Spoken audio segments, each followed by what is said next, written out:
ce geste de toi viendra mon secours.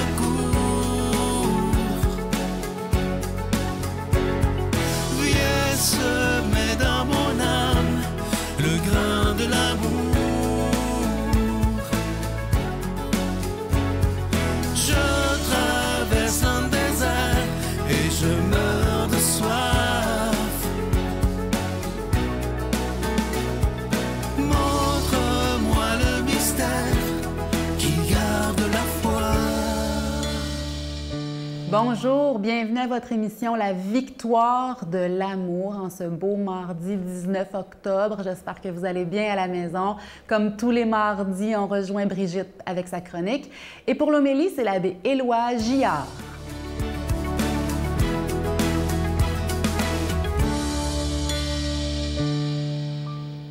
Bon matin tout le monde. J'espère que vous êtes bien pratiqués là, à répondre oui et non cette semaine, sans se justifier, sans argumenter. Et pourquoi Jésus il dit que tout le reste, après le oui et le non, vient du malin? C'est que quand on commence à justifier puis à argumenter, là, c'est que ça témoigne de la peur qui nous habite ou du pouvoir qu'on veut avoir sur l'autre pour gagner ou le persuader. Donc, ça révèle juste la peur d'être pris en défaut, la peur d'être rejeté. Donc, c'est la peur. C'est l'ego. Hein? C'est ça. Donc, c'est l'orgueil. Fait que c'est pour ça qu'il dit, Jésus, que ça vient du malin, tout le reste. On ne jure pas non plus. On dit oui, on dit non. Comme chrétien, c'est simple. On doit être clair. Et cette semaine seulement, 6e manière d'aimer, témoigner en vérité. Témoigner en vérité. Et l'Écriture, la parole que j'ai choisie, c'est Éphésiens 4, 15. Éphésiens 4, 15. Ainsi, Éphésiens 4, 15. Mais, confessant la vérité dans l'amour, nous grandirons à tous égards vers celui qui est la tête, le Christ. Je répète, confessant la vérité dans l'amour, nous grandirons à tous égards vers celui qui est la tête, le Christ. Donc, on grandit à tous égards quand on témoigne en vérité. Mais qu'est-ce que c'est témoigner en vérité? Souvent, on est appelé à témoigner de notre foi en Jésus. On est appelé à raconter notre histoire, comment on l'a rencontré, Jésus, puis comment était notre vie avant, comment est notre vie maintenant, les prises de conscience qu'on fait, les multiples conversions qu'on vit dans notre vie de chrétien. Alors, dans le fond, c'est de se limiter à la vérité, ne pas prétendre être plus que qu'est-ce qu'on est, ni être moins que qu'est-ce qu'on est.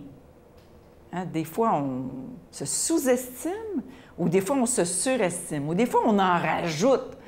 J'ai cette tendance, moi. J'en rajoute, tu sais. Ah, j'étais là pendant 3 heures. Non, c'était juste 45 minutes. Comprenez-vous? Je suis souvent comme ça, tu sais. J'en rajoute parce que moi, ça m'a paru 3 heures tellement que c'était long.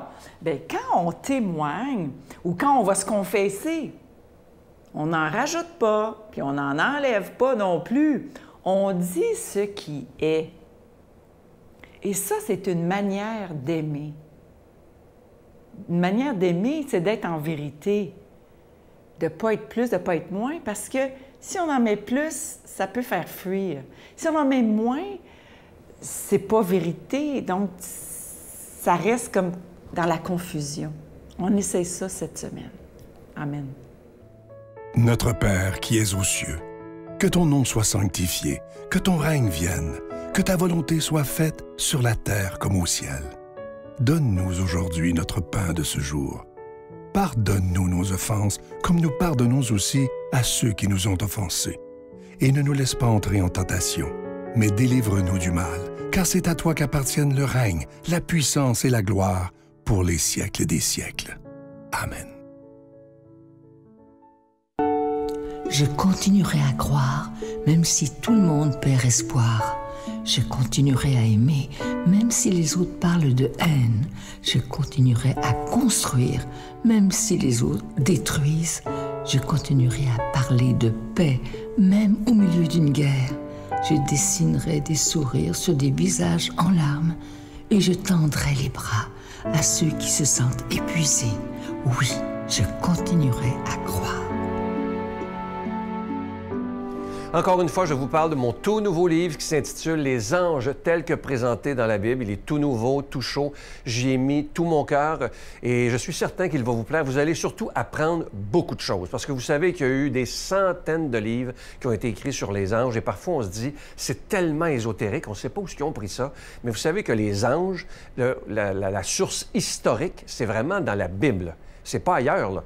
C'est vraiment dans la Bible. Alors, vous allez apprendre beaucoup de choses. Il est très facile à lire, évidemment. Vous connaissez mon style. Et comme je vous disais, il est écrit en gros caractères. Vous le recevrez avec un don de 25 $ et si vous en voulez deux, avec un don de 40 $. Je vous donne l'adresse. La Victoire de l'Amour, case postale 120, succursale Boucherville à Boucherville, le J4B 5E6. Je vous la redonne. La Victoire de l'Amour, case postale 120, succursale Boucherville à Boucherville, le J4B 5E6. Également par téléphone, par carte de crédit du lundi au vendredi, de 8h30 à 16h30 dans le 514-523-4433, 523-4433 ou sans frais le 1-888-811-9291, 1-888-811-9291 et aussi sur notre site Internet qui est une façon très rapide, sécuritaire et efficace de faire votre don. C'est le www.lavictoiredelamour.org. Et je vous rappelle, le cadeau du mois d'octobre, Les anges tels que présentés dans la Bible, c'est mon tout nouveau livre et je vous rappelle qu'il est très, très facile à lire. Merci de tout cœur de ce que vous ferez pour la Victoire de l'amour parce que vous savez que sans vous, cette émission, elle n'existerait pas. Merci d'être des protecteurs de la foi, comme je vous dis souvent, mais aussi et surtout des défenseurs de la foi.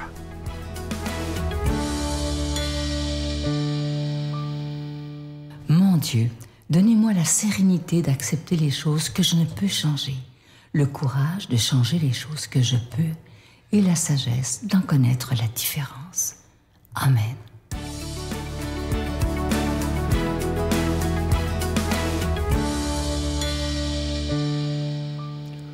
Bon matin, mes amis. Hey, c'est un plaisir de se retrouver, bien sûr, hein, autour de l'Évangile. Le temps passe, mais il y a quelque chose de plus fort au fond de nous qui aussi s'inscrit en nous de plus en plus.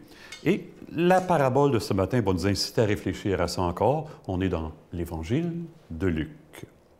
Jésus disait à ses disciples, « Restez en tenue de travail et gardez vos lampes allumées. Et soyez comme des gens qui attendent leur maître à son retour des noces, afin de lui ouvrir dès qu'il arrivera et frappera. Heureux ces serviteurs que le maître, à son arrivée, trouvera en train de veiller. En vérité, je vous le déclare, il prendra la tenue de travail, les fera mettre à table et passera pour les servir. Ici, c'est à la 2e veille qu'il arrive, ou à la 3e, et qu'il trouve cet accueil. Heureux sont-ils. » Hey, durant mes vacances cet été, je prenais des marches. Je marche tous les jours, moi, vous savez, j'aime beaucoup ça. Je marche tout à coup dans le cimetière à Saint-Simon, d'où je viens. Et là, je suis saisi. Je vais vous dire quelque chose que vous savez déjà, qu'on sait tous déjà, mais là, ça m'a saisi comme jamais. Je commence à regarder les noms sur les tombes, chaque côté de l'allée. C'est tout du monde que j'ai connu quand j'étais jeune. Ils sont tous et toutes rendus là. On le sait qu'on s'en va vers là, bien sûr, on le sait très bien, hein? Mais ça fait réfléchir quand tu les vois. Et il y a même des couples, là, dont un des conjoints est décédé, puis l'autre, le nom est déjà là, en dessous de celui qui est décédé, avec la date de naissance, et il ne manque que la date de décès quand il va décéder, hein? Hey, puis on ne meurt pas toujours à 90 ans, hein? J'ai un frère qui est mort à 20 ans, qui est là. J'ai un ami avec qui j'ai étudié au primaire et au secondaire, qui est décédé il y a 3-4 ans du cœur, qui est là dans le cimetière aussi. Ouais! Comment se préparer à cet événement tant redouté? Tant redouté par tant de monde. Hey, vous souvenez-vous d'Édith Piaf, qui chantait, c'est son air, un de ses airs les plus connus. « Non, rien de rien, non, je ne regrette rien. » Eh bien, savez-vous que sur son lit de mort, Édith Piaf disait aux gens autour d'elle, « Si vous saviez tout ce que je regrette. » Ah bon? Loin de moi l'idée de la juger. Elle avait connu une enfance tellement abominable. Mais pour voir venir sans crainte notre fin, bien sûr, il faut vivre d'amour. Mais il y a une dimension aujourd'hui sur laquelle Jésus insiste en particulier, le service. Et les autres, en me voyant, pourraient-ils dire, en quelque part spontanément, « Voici un homme, voici une femme de service. » Est-ce poussé trop loin que rendre service nous garde dans une certaine vigueur, un certain optimisme? Puis faisons un pas de plus. Hey, il y a un ancien président de la France, Clemenceau, Georges Clemenceau, qui a eu cette belle petite phrase un jour. « Quand on est jeune, c'est pour la vie. » S'arranger pour avoir le goût de servir les autres. Est-ce que c'est pas, en quelque part, gage de jeunesse? Qu'en pensez-vous? Gage de jeunesse de cœur? Hey, dans nos communautés chrétiennes, il y en a des bénévoles qui sont là depuis longtemps et qui créent un climat de joie, d'espérance, d'optimisme, de vie plus forte que tout. Hey, vous connaissez, et j'en connais, des personnes inspirantes par leur dévouement, hein? Et ce, dans un monde qui renforce de plus en plus chaque jour l'individualisme. Servir, c'est un acte tellement important que Jésus lui-même a voulu être appelé le serviteur. Et là, Jésus nous dit aujourd'hui, il nous fait une belle révélation. Le Maître nous servira chacun à notre tour. Il va rester serviteur jusqu'au bout. Le plus grand parmi vous sera votre serviteur. Il doit donner l'exemple, hein? Hey, je me souviens, quand j'étais stagiaire et vicaire à Belleuil, mon curé avait fêté, je pense, ses 65 ou 70 ans d'anniversaire, puis il y avait eu un reportage dans le journal local, il y avait un reportage sur lui. Et ça disait, en gros titre, il y avait une belle photo, et il y avait un gros titre au-dessus, « Servir tant que j'en serai capable ». Voyez-vous, je ne l'ai jamais oublié. Peut-être que vous ne vous sentez plus capable. Peut-être vous m'écoutez et que les forces déclinent. Bien, est-ce qu'on peut compter sur le service de la prière qui est capable de tout transfigurer, qui est capable de changer en quelque part le pire en meilleur au fond de nous? Hey, j'ai connu une femme qui était sur son lit, qui était alitée et qui avait une liste de gens à appeler tous les jours. Elle avait des gros problèmes de santé, mais elle avait des gens à appeler tous les jours pour leur monter le moral.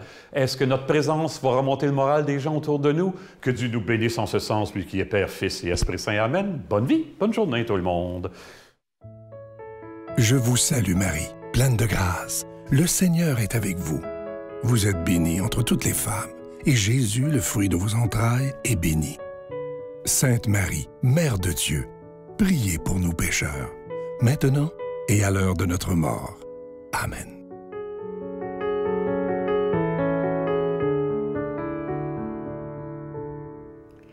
Aujourd'hui, dans l'Église catholique, c'est la fête d'Isaac Jogues, Jean de Brébeuf et leurs compagnons. Ils ont été importants pour la foi, pour que la foi catholique arrive sur notre sol ici au Québec. Moi, je pense qu'aujourd'hui, on peut leur demander leur intercession, leur demander de prier pour nous, pour que nous aussi, on soit des martyrs, mais pas nécessairement en versant notre sang, là, des martyrs de l'amour. Pourquoi pas aimer, même quand on sent qu'on n'en a pas la force? Seigneur, viens aimer en nous. Bonne journée.